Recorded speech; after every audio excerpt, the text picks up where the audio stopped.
What's your thoughts on government cover-ups or covert societies attempting to control humanity?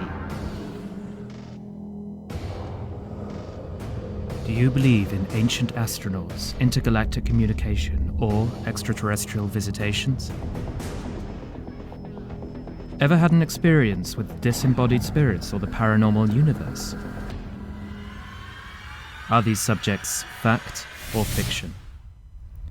Each week, Tony and Eddie explore these unbelievable realities and beyond. Exclusively on Truth Be Told.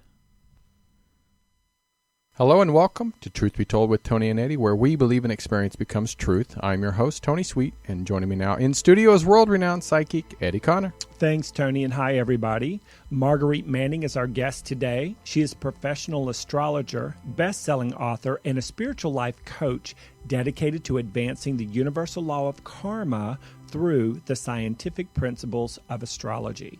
As the founder of Cosmic Connections, a personal enlightenment and astrological consulting service, her work is inspired by the philosophy of our ancient astronomers, the spirituality of Edgar Cayce, and the belief that only when science and spirit work together does this universe work divinely on our behalf. Marguerite's personal spiritual discovery began in 1994 after she developed a new astrological formula validating the soul's history in the birth chart. She started using it to guide her clients to their earthly purpose in the present. With her remarkable results, a brand new belief system became impossible to avoid, and her lifelong fascination for the stars above was immediately enhanced by a life-changing passion for the spirit within.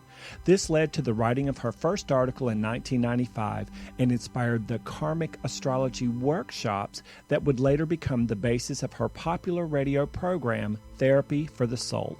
The tremendous interest in these workshops prompted Marguerite to share her breakthrough astrological concept of the soul's contract with the universe in her 2007 best-selling book, Cosmic Karma, and later in her 2012 sequel, Sign Language. Ooh, Sign Language is all about decoding your contract with the universe, Tony. Ooh. And with her karmic attention now focused solidly on her new e-booklet series featuring the Asteroids, Marguerite has recently launched the first volume. It's titled Juno, Your Karmic Match Made in Heaven, which is what she's here to speak about with us today. So without further ado, please put your hands together and welcome famed author and world-famous astrologer, Marguerite Manning. Welcome, Marguerite. Now, the fun thing about Marguerite Manning is I got to meet her years ago. Oh, we got lots of reverb. Marguerite, if you might turn your volume down just a little bit because we're hearing us. We don't want to hear us. We want to hear you. And you, that's why. Okay. Okay, there we go. Go ahead, Eddie. Yeah, the great thing about Marguerite is I met her years and years ago, and she is, and I've had complete strangers ask me if I knew her whenever I was doing readings and different. That's not a ringing endorsement. Yeah, no, really, and it's not a ringing endorsement. And they would be like, "Have you ever read like Cosmic Karma? Do you know who Marguerite Manning is?" And I'm like, "Yes, I do," and I pretend I don't know her personally, and they're like, I don't blame you. Yeah, I tell them after the fact, and then they're like, "Oh my God, I read her book, and then I had to get a reading with her, and I got a reading with her. Boy, am I on point now! I've got to get my act together and stand in my power, stand in my path." And Ramona was one of those people. Really? Yeah, Marguerite pushed her right out there in front of people. Me, Marguerite. All my fault. Well, this is great. And as Ramona calls from the county jail looking for bail money. Can I get that 1-800 number so in case I get... Well, I'm excited to have you on because Eddie has always talked highly of you, and we finally got you on the show. And I know people out there that are going through so much in their lifetime, especially right now in the world, and they're wanting to find a direction for a better life, starting within themselves. And I'm glad that you're here to maybe give them a direction to go. And so, Eddie, I'm excited to have, and thank you for having her on. Oh my goodness gracious! So we want to ask you, because we know you're promoting your new ebook series. This is volume 1 in the series, and it's titled Juno, Your Karmic Match Made in Heaven. And I would like to lead out by asking you exactly what that is, because this is about asteroids, correct? Correct. And my passion is karmic astrology, and the idea of karmic astrology, I love to use the birth energies, the birth chart, the influences you were born under. Think of it, the natal influences that you were physically born under, according to a lot of spiritualists, like Edgar Cayce, for one, is what the exact same energies your soul was being born into in this lifetime. So they're not just the energies that we know of in our particular solar system, they go beyond, but we're only learning from our birth chart. The more astrologers study how much influence every single energy. If you think of the environment, the very, very first environment that you were born into, the moment your soul was dispatched to duty on this planet and took its first independent breath. For me, that's almost like a sampling of your cosmic DNA. It would be no different if a doctor put a blood sample under a microphone and said, Eddie, Tony, you have this potential. You have that potential. You can go here. You can go there. And nobody would think that was foolish at all, because they're talking to you about possibilities. And that's what astrology is. It's a science.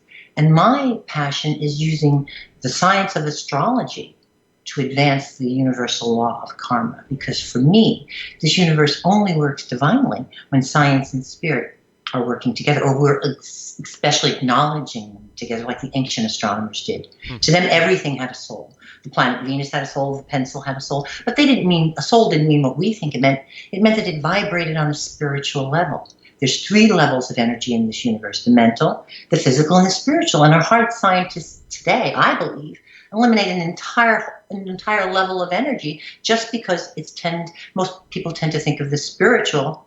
Poor Oprah got into trouble for it when she talked about getting in touch with spirit. The spiritual level as being religious, that has nothing to do with religion. Religion is what's going on in the Middle East. The spirituality is a level that you vibrate to above the physical, above the human level. And karmic astrology is looking into the chart, and many astrologers, I like using the chart as a therapeutic tool rather than just a predictive one. I like to validate the soul. That is my passion. So where most astrologers will use the chart and look at your potential today, which I do as well, and look at what energies are coming up for you, very much the way you would a weather forecast, a meteorologist. No meteorologist worth their Doppler is going to tell you, okay, you're going to die tomorrow. There's a snowstorm. And no astrologer would either. They would tell you what energies you're coming into and then hand it off to you to do what you feel is best for your life with those energies. And those are 2 wonderful aspects of astrology, looking at our potential today, our cosmic DNA, what potential we have, and then using those same energies that we were born under to clock ahead and say, okay, how does my soul move forward in the energies that are coming up in the universe? But what I do is look the other way. I look back. And to me, that's very exciting, because I don't believe we can move forward in many cases until we know where we came from. And I think our soul is the part of us that will connect us to the collective consciousness. Our soul is the part of us that is psychic. That's why psychiatrists talk to the psyche. I mean, that's the psychic part of us that is not discriminating. That's the one that's higher up in the helicopter and can look down on everything, but it has no discrimination. And many times we leave the soul in front of the bus driving, and we're sitting in the back seat. And I believe it should be the other way around. We need our soul to get us to the collective consciousness, to do some navigating with us. But in this human existence, we need to be behind the wheel. And many times, I don't believe we can until we validate the soul. And I can't tell you, there's never been, in all the readings I've done and all of the clients I've had, and many of them are now my friends, I've never once gone into their chart and validated the soul from their past. They didn't get upset, they didn't cry, it didn't resonate with them in some way. Not that everybody has to do that, but I always say to people, they get upset, and I said, no, because I believe the birth energies. People say to me, do you believe in fate or destiny? I say, I believe in both. Because the birth energies we were born under and our soul chose for this lifetime is our destiny. It's only our fate if we choose to live up to it. And we have that choice. Every contract with the universe, which I call your birth chart, comes with a free will option. People say to me, Marguerite, what's the most powerful thing about the birth chart, I say the free will option. So what's the most difficult thing? What's the worst part about our contract with the universe? And I say the free will option, because we get in our own way many, many times. So this is what karmic astrology is, and going back and validating the soul. That's what I love to do. Say, yes, this did happen, but that was yesterday. Yesterday's gone. And because you know that did happen, and that you're not going crazy, that you're not paranoid, or that you're not, many people who are psychic, like both of you, will think, okay, this is a portent of things to come. They're getting us, that this is what's coming up in this life. So then they live their life in fear, or putting up the walls to keep them from doing what they're supposed to do because of what happened yesterday. But when the soul is validated, all of a sudden, and you're bringing it up into the conscious awareness, the soul you start to recognize habit patterns that, oh, wait a minute, that wasn't something that's coming up. That's because of what happened yesterday. And it's amazing. Both of you, I'm sure, know that the minute that we acknowledge something on a conscious level, we can let it go. Yes. And that, to me, is the most rewarding part of my work. I always say to people, I have no desire to be famous, a small desire to be rich, and an unquenchable desire to uncover the past. And that's what I love doing in every birth chart. I always look right for the past. And I have a very good friend who's one of the best predictive astrologers out there, Deborah Clement, who's also a friend of Eddie's. Oh, yeah. And she's excellent at looking to the future. So together, the two of us make a pretty awesome team. But I go to her for the forward work, and she comes to me for the backward work. Not exactly, again, a ringing endorsement, but still, I'll take it. And this is what karmic astrology is. And this is what I love to do. So when I wrote the first book, Cosmic Karma, this is what I was talking to people about, looking at that sign on your 12th house, cusp, and determining those are the cosmic contrails. This is where Edgar Cayce said your soul comes into this incarnation. And astrologers for eons have called that portion of the sky, the 30 degree above the eastern horizon, at the moment of your birth. That's the 12th house in everyone's birth chart. And it's interesting how Edgar Cayce talks about it many years when he's channeling the spirit Ra, that he became so famous for, talking about this part of the earth being where the soul makes its sojourn into this existence when it comes in. And that's why I believe our ancient astronomers, who were astrologers as well, those two sciences were not separated until the Catholic Church came on the scene and said, well, I don't want people running to their local astrologer for advice, so we have to turn around and make that part of the science an occult. Right. But now it's just starting to be validated again for what it is, the science. And again, it's all subject to interpretation, to the scientists interpreting the data, but it is a science. And this is why I feel karmic astrology has such value, and why I am so passionate about it. So after I wrote Cosmic Karma, and that went over so well, then I talked about the five actual really key points of looking for your karma in your birth chart, and yet everything.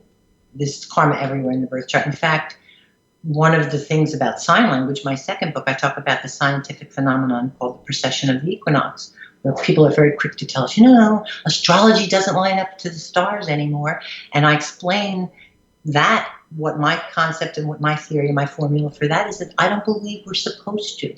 I believe back in Hippocrates' day, when 00 degree Aries was lined up, at that particular point on March 21st, we keep bringing the clock back to that time. And I truly believe that now that those constellations in our sky are reflecting our past. So Eddie, when you come in to this incarnation with an Aries sun, it's not because you're learning how to be an Aries, it's because you aced that course in your last lifetime. So the stars and the constellations, for me, the story is there. They reflect the past. Tony, with this Capricorn energy, you understand how the system works and how to work the system. You know how to do that. That is something that you achieved such levels of recognition and success in your last lifetime. Whether you want it again, whether it left a bitter taste in your mouth, or you're up for it again in this lifetime, remains to be seen. But nobody knows how to make something work if they want to than you, and how to work with an organized structure. That's what you have a course in.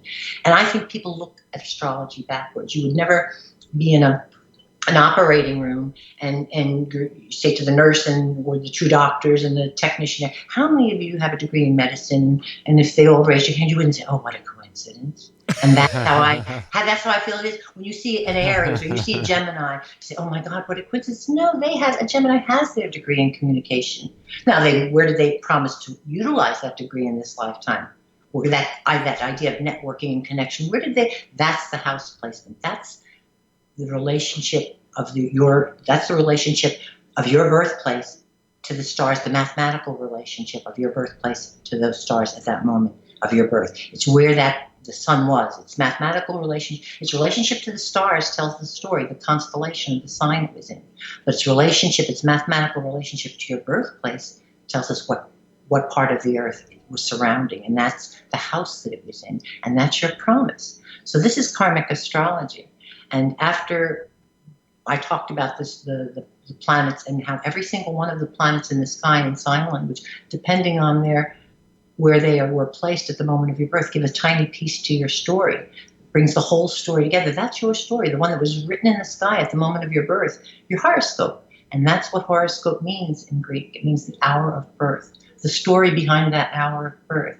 And I think that's very, very compelling, very powerful, to think that every one of us were born under birth energies that will never repeat themselves again anywhere near our lifetime.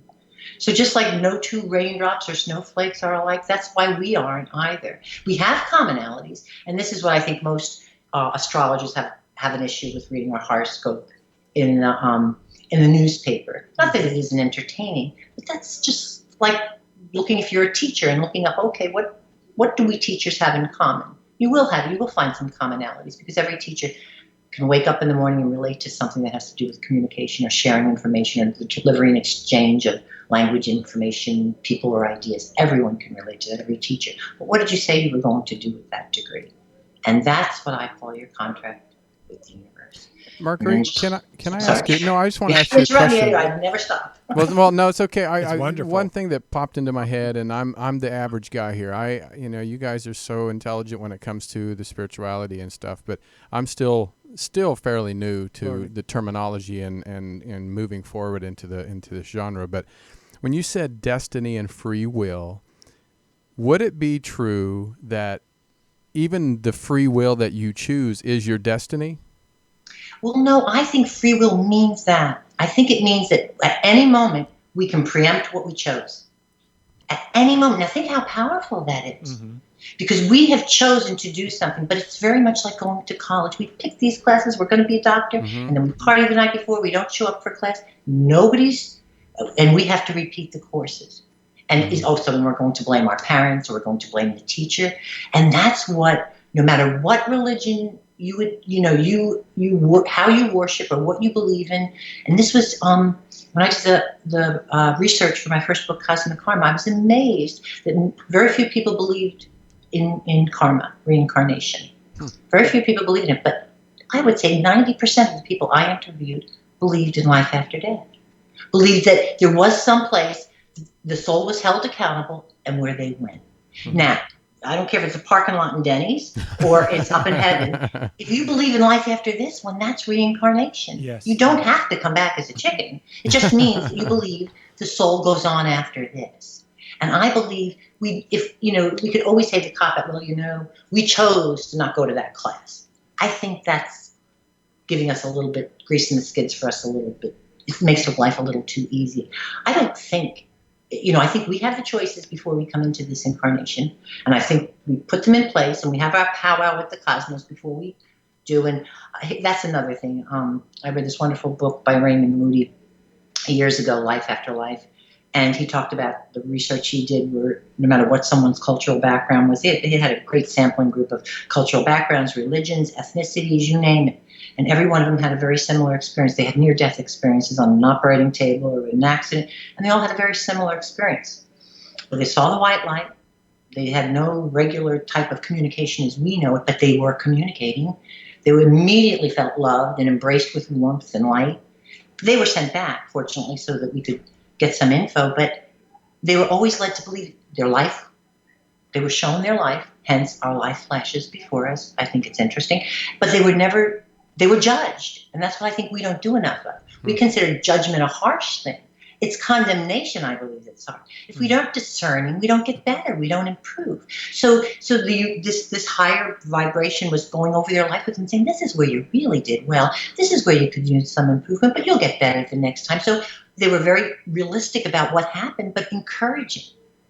And to me, this is what an almighty or a higher power or the universal mind or God, whatever you want to call that omnipresent being, that is the pool of collective consciousness that we're all supposed to evolve and learn from. That's the way it's supposed to be. Yes, we are accountable, but only us for what we do. Only us. And that's the only way we improve. It would be as if we went to class and the teacher said, and we've seen enough of this, right? You don't have to worry about reading. I don't want to hurt your feelings. I'm going to move you to the 3rd grade. We never learn to read. Who's the one that's really losing out? Yeah. It's us. So I believe, Tony, that we do choose energies. And if we don't live up to them, I believe my idea of hell, and I was raised a Catholic, so I could have gone really wild on this one. But my idea of hell now is that you come back.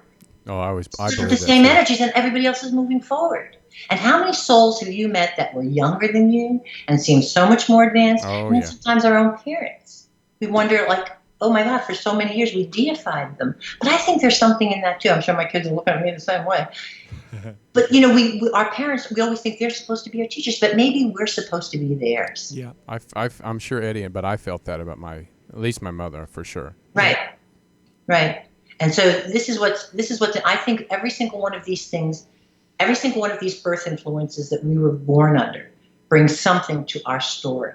And I so believe that knowledge is power and ignorance is not bliss. And I think the more we know, the more empowered we are. And it doesn't mean that we're not going to have our bad hair days when we're angry at somebody and we're going to go off that spiritual track. I mean, we're human. But it's knowing that I've raised all my children looking at their birth charts, and I've raised them all under the same disciplinary rules. And I was pretty tough about a lot of different things, but looking at their charts, I could see based on their moon how they needed to be nurtured, how they had to feel loved in order to process being parented.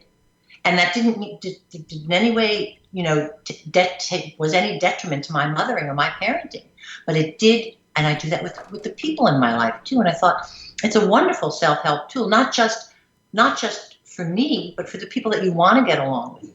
So when I started researching about the asteroids, and Chiron was one of the first, everybody was very big on Chiron, and that's going to be one of the next volumes. But one of the most important things to everybody on this planet, aside, even more important than wealth, is relationships. Everybody wants to be in a relationship, and that's the human part of us. That's part of our human experience down here on planet Earth, is to love and be loved, and to be in a long-term commitment. Maybe we're looking for that at the same time. And I tell people that's exactly why men and women are wired differently, why they have their sexual primes at different ages. I mean, men goes through a sexual prime at age 18 to 20, and women at 45. I was just saying this to someone the other day. Imagine if we went through our sexual prime at the same time. Nothing would get done on this planet, and it would be overpopulated. So there is a rhyme and reason to the science, but it doesn't mean that we don't want. So when a man is really not looking for a significant other, that's when a woman usually is. And when the woman isn't, the man is. And I think there's got to be something to this balance. So it becomes even more difficult for us to find that. And that's what Juno represents in the birth chart. Juno represents where Venus is about love, attraction, and beauty, and what we use to attract each other. Just to give you an idea of how the ancients, the as above, so below, worked for them. Venus is the attraction principle, and Venus is about love, and in our birth chart, it represents how you attract people to you, but it also represents the skills, the things that you're excellent at. It's good luck, and it's the minor benefic in the birth chart, but because it represents the things that are good for you, your good luck, the things that are bright and shiny about your bling, what makes you shine. And now you think about that. The planet Venus for years was thought to be the evening star or the morning star. At one time they thought it was two different stars. The makeup on Venus, it's her close proximity to the sun and her incredible cloud cover. She attracts the sun's best light. So best light, traps it under her cloud cover, and then bounces it back out into the universe. And it makes her look like a star. So is it any wonder? This is what I mean. These ancients had game. They didn't have a telescope. Half of them in the very beginning, they had none of them had telescopes, and yet Venus to them was the attraction principle. Wow! And that's what she represents in the chart. Your sun's best stuff, or your sun is who you are, your soul. But Venus represents your best stuff, the stuff in your last lifetime that you really honed and got really shiny and sharp, and now you can go out and dazzle other people into thinking you're a star with. This is your good stuff. Venus. Now, Venus is the first, and I believe the asteroid belt, the 4 major asteroids, Sirius, Pallas, Juno, and Vesta, and there's many of them, but those were the largest and the first 4 to be discovered. And Juno represents, she was named, her archetype was Juno, Jupiter's wife, Zeus, Hera, in Greek mythology, Juno and Jupiter in Roman mythology.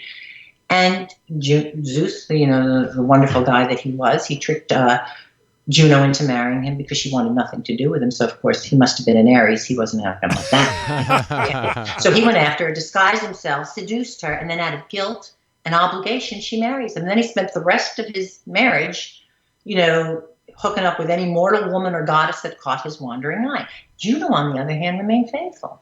But their fights on Olympus and every place else in Greek mythology, Roman mythology, are epic. Their quarrels, their struggles.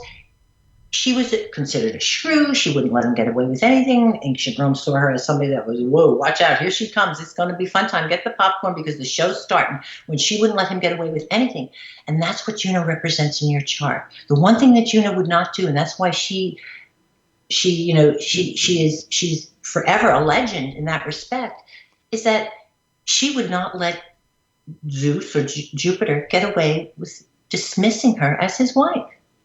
She was his wife. She took the vows. She held those vows incredibly important. She stayed faithful to him when he wasn't to her because she believed in the commitment of the marriage vows. And she was not going to let this die. And she was going to hold him to that commitment. And that's what Juno represents in your chart. Well, Venus is going to attract somebody that might be really good for the weekend, or might go a couple of years, or you might really love who's incredibly hot and sexy. Juno is your relationship deal breaker. She is the hill that your soul is going to die on in this lifetime. If she is not, if what she represents in your birth sky is not evident in that relationship, she will find a way to pull the plug. Many times you'll think it's you, or many times you'll think it's them, but in any event, it will be eventually the plug will be pulled. Because what Juno represents in the chart is what your soul acknowledged in your last lifetime your partner deprived you of. And this lifetime, you will not do that again. You will not settle for not having that. And that's why Juno is there. I call her your litmus test for love, your marital high bar. She is not going to let you do without what you did without yesterday because you promised this time consciously you would make sure you had it in your relationships. So it's really interesting because men and women are wired very differently. People say to me, does Juno affect men? And I say, absolutely. The difference is women are very other-oriented, and they'll hang out in a bad relationship even when they're not getting what they absolutely need from a partner. And that's what Juno does in the birth chart. She puts us in situations where we demand what we need from our partner. And that separates the pretenders from the contenders. Because the ones who are not interested in commitment, they're out the door. They're running for the exits. And somehow the relationship dies. But when your Juno is being acknowledged, that's when the relationship goes the distance. Now, what women will do, they'll put up. Men can be with a woman for 3 or 4 years, and they're not other-oriented. They're driven by Mars, which is about me, myself, and I, and women are driven by Venus, which is about other-oriented, the balance, the partnership. So men will not feel that every relationship has to have a Juno. Men, I mean, Mars is the planet of sexual energy and physical attraction, and let's have a good time. It's about, who you're looking at, you want a piece of me and get out of my way. So what happens when men don't necessarily have to have their Juno met in every relationship, but here's the thing. When Juno's needs are being met in a relationship, that's when a man will get down on one knee and want to get married. Yes. The woman, it's the other way around. She will do without that for a long time, and she will go through relationship after relationship, and then the one that goes the distance is the one that's giving her what she needs. And she's probably a lot more miserable over the course of the relationships when they go awry because she's other-oriented. She's constantly looking for that part. And I don't mean to paint women with a broad stroke, but because we come from Venus, we're looking for that, as Venus in the sky, we're looking for that attraction, reception and attraction, where men are looking to pursue. And that's just the way we're wired. And this is why it's so very, very important to know that, okay, is this going to be just a good time, or is this person, should I not even, put my chips on this one because this is what I absolutely need, or in this lifetime it will not go the distance. And that's really, what's so really important about that is on a very, very deep soul level. If it's something you were deprived of in your last lifetime, it's something that you probably in many ways will attract lovers or partners to you that remind you of your last lover. That's Venus. To put you to that test where you stand up for yourself, where you put your partner in situations that demand what you need. Do you think, and then Eddie, Eddie, No, go ahead. Do you think a lot of people suggest that when you get into a new relationship that you should start therapy together, or you should start therapy? Would you suggest if you start a new relationship to get an astrology chart to see if you guys work well together? Well, to me, again, I'm a Gemini. That's like sucking the whimsy out of everything. Starting having problems. Okay, but then again, I tend to kind of skim the surface of a lot of things. I think the really neat part for me and what makes it fun, the astrology. When you first meet somebody and you start to compare your astrology charts, not from that sense, like, okay, let's find the problems before they start, as much as, okay, let's see what turns you on, or let's see why I was attracted to you, from a very playful way to start with a chart. But then as a result, when you start out in a playful way, looking at each other's charts, you get some real insight. And if you really care about this person, you're willing to turn around and give them the things that they need in a relationship. So I think looking at each other's chart is really wonderful in the beginning, if it's done in a very lighthearted and playful way, because that can be fun. That can be a lot of fun. But if it's okay, oh, sorry, we're doomed. You have your moon Capricorn. I've heard people say that too. See you later. I think that's a lot of pressure to put on anybody. Yeah, me too. But I think that you wouldn't be attracted to somebody if there wasn't a reason for them coming into your life in some capacity. Exactly. And again, these are our energies. I don't think they determine who we are with. I think we determine that.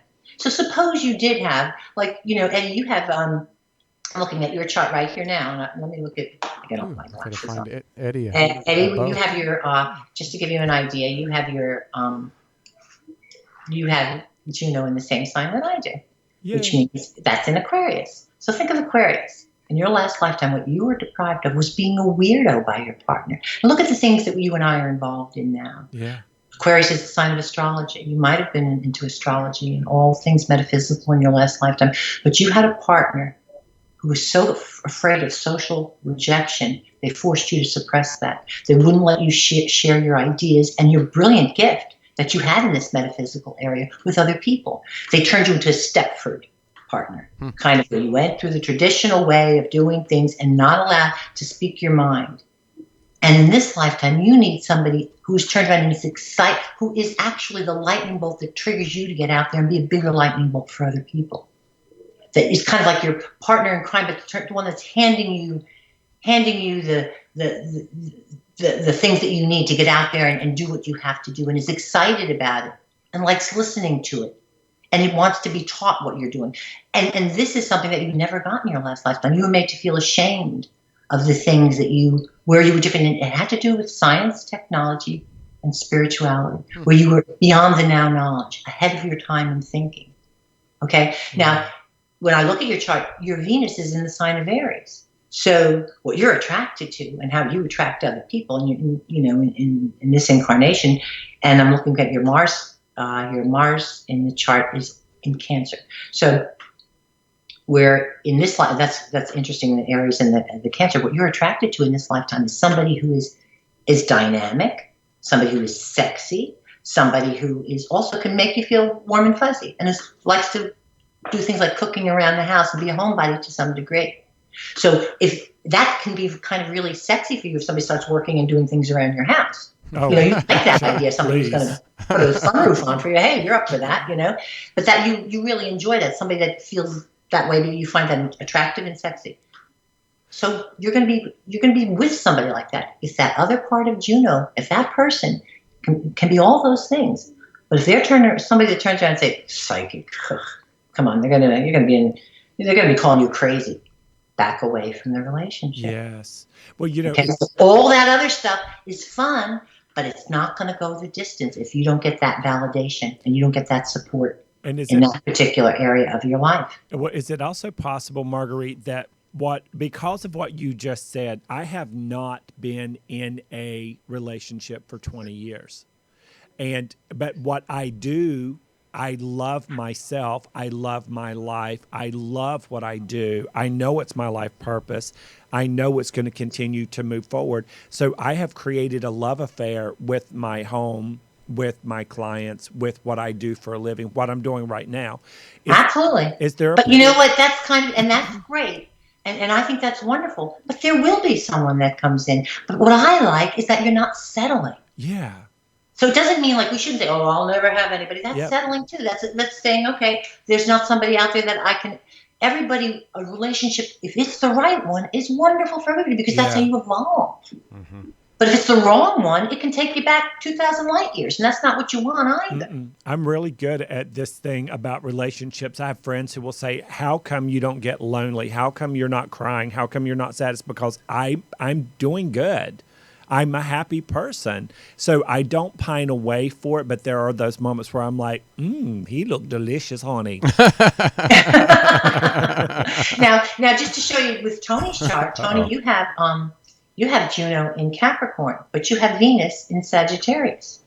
So these lovers that are fun and adventurous and spiritual, but they think outside the box. But here's the thing that they do: they push the outside of the envelope. They're exciting and fun and happy, and they're not depressing. This is the kind of person that you're attracted to. And this is somebody that we always find sexy. And this is somebody that, and two, somebody that's higher minded, that can turn around and think on another level. They have flexibility of intellect, where they don't discount things right away. They'll look at something, and they might not know everything, but they're willing to consider things. This is something that is a big turn on for you. That's what you're, and usually talkers, people that are talking or on the radio or in entertainment or having fun. This is somebody that you can find yourself wildly attracted to. Now, what's interesting about your Juno and Capricorn, this is what is, in order for any relationship that's fun or anything like that to go the difference, you are going to have to find somebody with Juno and Capricorn. Your partner needs to be ambitious, professionally savvy. Think of your son. Someone who can scale the ladder of success because they know how to do something. They're good at something. They know how the system works, not because they know how to cut corners and get around things and cheat or lie, or because they're an entrepreneur that nobody can talk about. Mm-hmm. This is somebody that has to be upright, forthright, and downright for you. They have to really be squeaky clean in that area of life. And there's a reason for that. In your last lifetime, your lover brought you great shame. Great scandal and great shame attached to your lover. So public scrutiny is something that you really shy away from. Right, totally. And what's interesting is you have the ability to be a really, really wonderful public figure, but that limelight left such a bad taste in your mouth in your last lifetime. And with your sun in the 12th in Sagittarius, there's a part of you that likes to be out there, but you also like that privacy. You don't like to be in the spotlight. That's why I'm not surprised you're on the radio. What a wonderful way to be out there and not out there. Right. What? And by the way, I'm not surprised now that the Skype isn't working from your end. That is so right, okay. auspicious. But see, this is it. The public scrutiny to someone like you, especially the 12th house Sagittarian sun, but this Capricorn energy of yours, this Capricorn Juno, there in the first house, you have to be honorably recognized by the outside world now. Your partner doesn't have to be warm and fuzzy to go the distance in this lifetime, just willing to work like a dog, play by the rules, and put in the time and do whatever it takes to keep their own image brilliant and your name out of the tabloids. What is the shortcoming for our Junos? Like, I love everything you're saying, but what is our flaw? What is the stuff that F's us up, Marguerite? And I want to pay tribute to Queen Juno because I don't want her wrath. But the thing about Juno, there's really not much that gets in the way.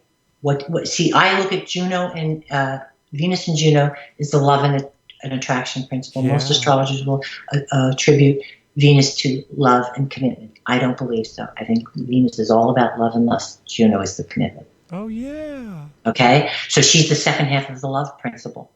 So we're with Venus, it's all about sexy love and lust. That's what can get in the way of your Juno. Okay. That's what can get in the way of the commitment. Yeah. It's not getting what you promised her you'd get, and think, oh, I'll just have this one night fling, and what the heck does Juno care? She won't care, and boom, there goes the relationship. She cares. It's not going to last. She cares. Yeah. I always say I'm not on Juno's watch, no matter how cute, sexy, rich, or Venus makes the person look. If Juno's not satisfied, they're out of here. Is it possible to have more Juno energy than Venus energy? Meaning, because I'm a detacher, like whenever I'm in a relationship, I'm monogamous and all that stuff, and I'm kind of like a girl. My friends will say, I'm actually like a lesbian. It's so funny because it's not. Girl. Juno is no box of chocolates. I mean, she's not going to attract anybody. The Thunderbolt. So, I mean, she's not there to attract. That's Venus. So you got to have Venus on the scene if you want to attract anybody. Juno is going to be the one that turns around and makes sure, like I said, she separates the pretenders from the contenders. So if you're saying, oh, but he loves me, she's going to say, no, really? Let's see if he calls tonight. That's Juno. And if he doesn't call, Juno pulls the plug on the phone, changes your telephone number. Wow. But she's your litmus test, your marital high bar. Because you remember that book a couple of years ago, I should say, He's Just Not That Into You? Yeah. That's Juno. Wow. And that we all need that, but we don't listen to it because Venus is too much fun. Does Juno? And that's why knowing something about Juno, as much as it might tone down Venus. Now, if you're out just to have a good time, fine, so be it. And this doesn't mean that the type of partner you pick can't give you your Juno needs, as long as you're aware that the relationship won't go anywhere unless you get them and you find out early on, is this person going to be that kind of a person for me? And just to give you an idea, when I first met my husband, he was not into any of the things that I was into at all. And I wasn't into politics or Frank Sinatra. But isn't it funny? I love Frank Sinatra now, and I'm a lot more politically aware than I was back then, and he is incredibly spiritual now. So I don't think people change. I think when they're in love, they're willing to go out of their comfort zone for someone they care about. And guess what? That is true. They evolve. And that's evolution. Yeah. It's not about change. When people say, I'm not changing for anybody, I go, sayonara, pal, then you're not going to find love. And you're certainly not going to evolve. So, because I don't think that if we care about anybody, we can still be true to who we are. But, nothing ever happens in our comfort zone. That's exciting. That's fun. That's growth. This reminds me of one of my favorite Shakespeare quotes: "To be thus is nothing, but to be safely thus." And Eddie, I use it for Aries, because we can be right where we are and we can be safe, but that's all we're ever going to be, is right where we are if we're safe. And that's what Mars and Aries and a lot of the evolution on this planet is about: venturing outside that comfort zone and growing and evolving. Edgar Cayce said, what we were here on this planet, he believed there were other existences, like on Neptune, it was about it was about spirit. On Venus, it was about love. On Mercury, it was a mental life. So, of course, we're not going to see life on these other planets because it's not life as we know it. This was the physical one. But he said, on this lifetime, what we're here to live is an honorable human life. And an honorable human life is one the body has worked for and the soul can be proud of. So when people say, oh, look how rich that person is, they have to give away all the money. If it weren't for some of these rich people in the world, or some of these people that have the money to turn around and give to charities, I truly believe that energy is energy is energy. Yeah. And for us to pass judgment on how are you living an honorable human life, that's all that matters. It doesn't matter if you make $3 billion every month. If you're doing wonderful things with that money and you're using it in divine order and you're helping people and you're giving people jobs and you're creating a real ebb and flow of energy, this to me is insane to think of it this way. An honorable human life, that's all the only criteria, one that you've worked for as a human being and your soul can be proud of. When Edgar Cayce is also, he predicted that he was coming back. Right. And I don't know the specifics of that, but I know it's going to be in the Midwest. He would be born a boy, and he would sort of just ultimately pick up where he left off.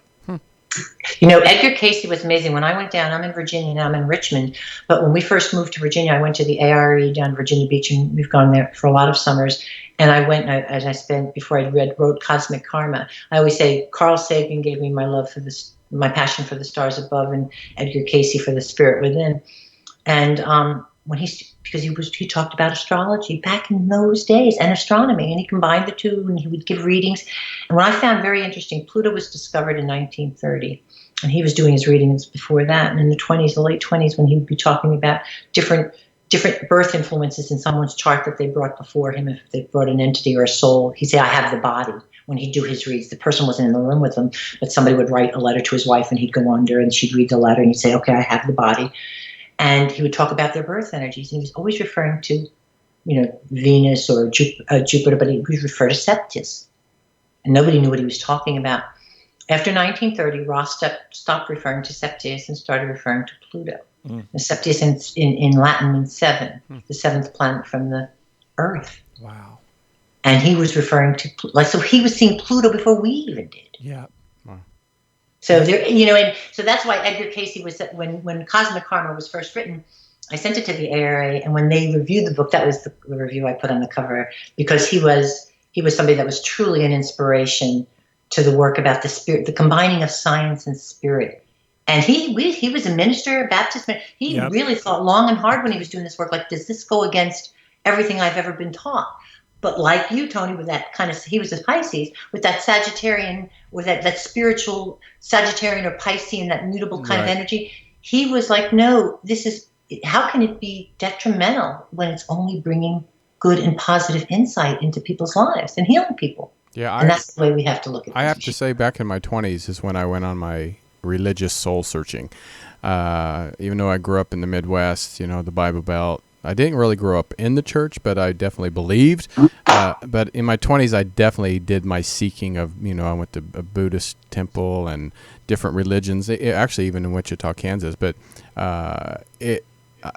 nothing ever felt right, though. Nothing, even Christianity, there's some things of feeling a connection with God, but I never felt like at home. And you were institutionalized in your last lifetime, and I haven't done the formula, the math, but I'm looking at your chart here. You were institutionalized, and I think you were imprisoned for your original religious beliefs in your last lifetime. And that's why staying under the radar is kind of really important to you in this lifetime. To some degree, you still have that bad taste in your mouth. But I tell you, Tony, I will bet you, no matter where you go, what country, what city, I bet you universities and churches hold great appeal for you, especially the older they are. When you walk in, there's something that resonates with you. Love it. I honestly, when I went to Spain and England, oh my God, I was fascinated. I couldn't stop. I would just go in by myself and just sit there for hours because there was just something about it. I just felt like, like a connection. Yeah, you're very. This is where you and Eddie have a lot of commonalities. He has a lot of ninth house energy. And that's equivalent to the Sagittarius. But Eddie came in to this incarnation with Taurus on his 12th house cusp, and the ruler of Taurus Venus is in his 11th house. And I always told you, Eddie, that institutions in a different way. Yours was more of in a home. I truly believe, or in some kind of, it was a charitable institution. I truly believe, though, that it was more like a boys' home or some kind of orphanage where you might have been, you say you feel more like a girl, you might have been a girl in that lifetime, or you might have been the only boy surrounded by girls. But I truly believe that other boys were bullying you, and you, I think I might have told you, I know I've given you a reading, and I'm looking at your chart now, it's so evident. You learned to speak your own language. I think it was you were put in a foreign orphanage, if you will. So you had this disadvantage of not even being able to speak the language, and you survived. You got people to like you, became very popular, but it's almost like you created your own language so that you didn't speak theirs, they didn't speak yours, and you created a new one. I almost thought it was sign language, but I think it was something very, very different. And when I first met you and I would see these euphemisms and these things that you would put up, I think you have really got to do something with that on a much deeper level in a healing way. Yeah. Because it was very healing to you in your last lifetime. You are a wordsmith. You're a rising Gemini too, and this is it. You love the language, and I truly believe that there's something because of your energies here, very, very close to the surface, that if you started doing some automatic writing, Eddie, on your own, I think just on this subject, I think you could come up with the language. And it was, I laugh, I smile because it was a fun language. It was like cute, not like pig Latin, but it was something like very, very cute and very entertaining. And that's what made you well liked. and that's how you survive. Wow, I tell you. You've got these bullies to like you. Well, and to just confirm that, you did tell me about that in the session, and I had a twin sister in this lifetime that didn't fully make it into the earth plane. And fast forward to, I was channel surfing one day, and I was watching that Jodie Foster movie, Nell, where she is a twin out, and they developed a language with each other in order to survive the elements. How did you respond to that? I cried through the whole thing because it resonated so deeply with me. Now, when I tell you that, now this is what I mean. When you hear that, and then you get energies. Might be men that come into your life now, but you'll know that energy when you start to feel that way. And I will bet you there have been people, particularly men in your lifetime, that have come in and you've immediately felt the need to make them laugh and diffuse them. Oh God, yeah, that's how I kept from getting beat up. Didn't work so well in this lifetime. Yeah, right. Well, here's the thing. You are an entertainer in that regard. And I always say the universe pulls out the old universal 2x4. You wanted to come back and do something in a healing capacity in the same. Did you ever want to get involved in linguistics or, language or working with people that were deaf or that couldn't talk or couldn't hear? Sound therapy, speech therapy. This is something that you would be excellent at. Yeah, and I'm starting Spanish classes next month. Are you really? Yeah.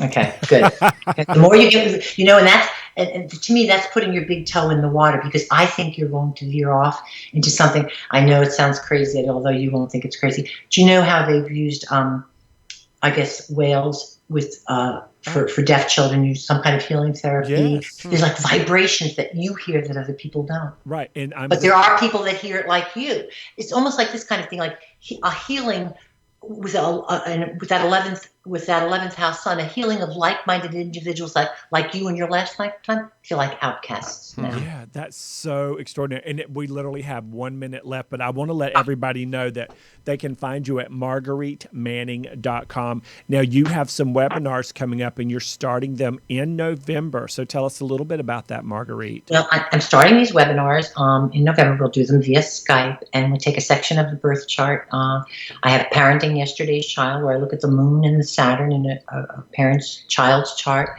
and I show them why the child chose them in this lifetime, what they can bring to the party, especially if they're having difficulties with a child. That's one of them. Another is the one that we kind of touched on tonight, exploring your 12th house, going back into that karmic closet, because that's what it is, where your soul is stashed, all the things it didn't want to deal with in the last lifetime, or let's put it this way, improperly programmed. And now, like the boogeyman in any closet, we're going to open the door, put a spotlight on it, and realize that, this is something that knowledge is power. It's not so paralyzing.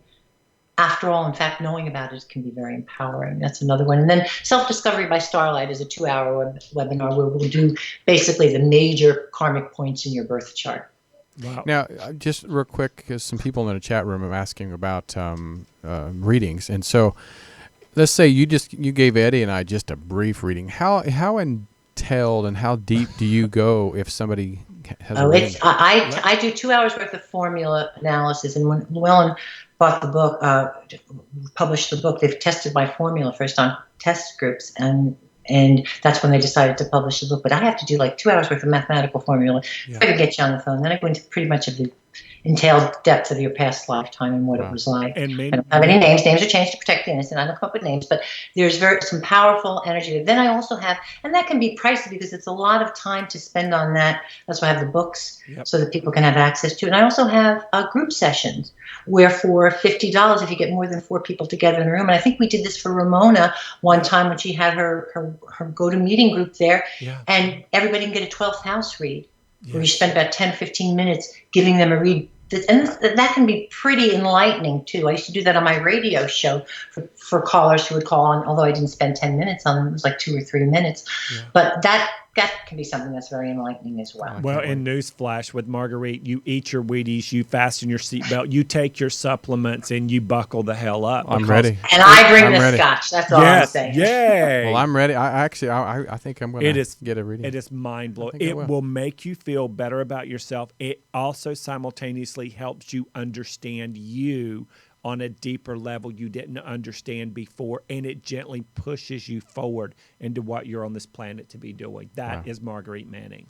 Well, we thank you so much. Oh, thanks, guys. I had a ball. Have me back. I'd love to come back. Oh, please. We love you. We ran out of time. You'll be back. You'll be back. All right.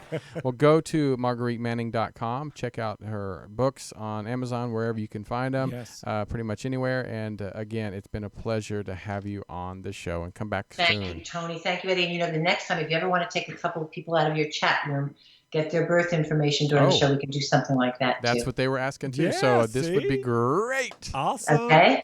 All right. Well, thank you again. Thanks, guys. You have a wonderful weekend, okay? All right. You're going to do something crazy. Don't forget to swing by and pick me up first. All right. Love you, Marguerite. Talk to you later. Smooches. Bye. Back at you. Bye-bye. Oh, Eddie, that was good. You well, did a good job. Yeah, I didn't do nothing. No, you got her on the show. Well, she does. That's a good job. Well, thank you. So, well, anyway, for the people out there that were asking, maybe we could, Eddie will have her back maybe as one of the call-in shows or something, and have her back as a guest, and maybe we can even set up a group thing one of these days. And and we need the information in advance because it's a lot of work on her side. I'm sure it is. It is.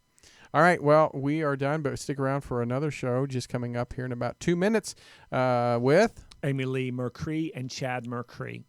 They're married. And they are the spiritual lovebirds of they're actually just the gorgeous lovebirds of the spiritual and the metaphysical world. We think of them as that way. They're very beautiful inside and outside. You can't miss them.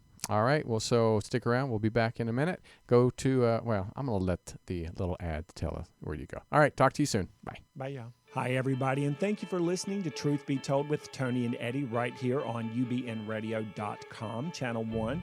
Make sure you go to the iTunes channel and subscribe there to the show. Listen to us on iHeartRadio, and don't forget to subscribe on our YouTube channel, which is Truth Be Told. That's the Truth Be Told page on the YouTube channel. Check us out there. We've got lots of videos, lots of podcasts, and lots of things where we're probably acting silly.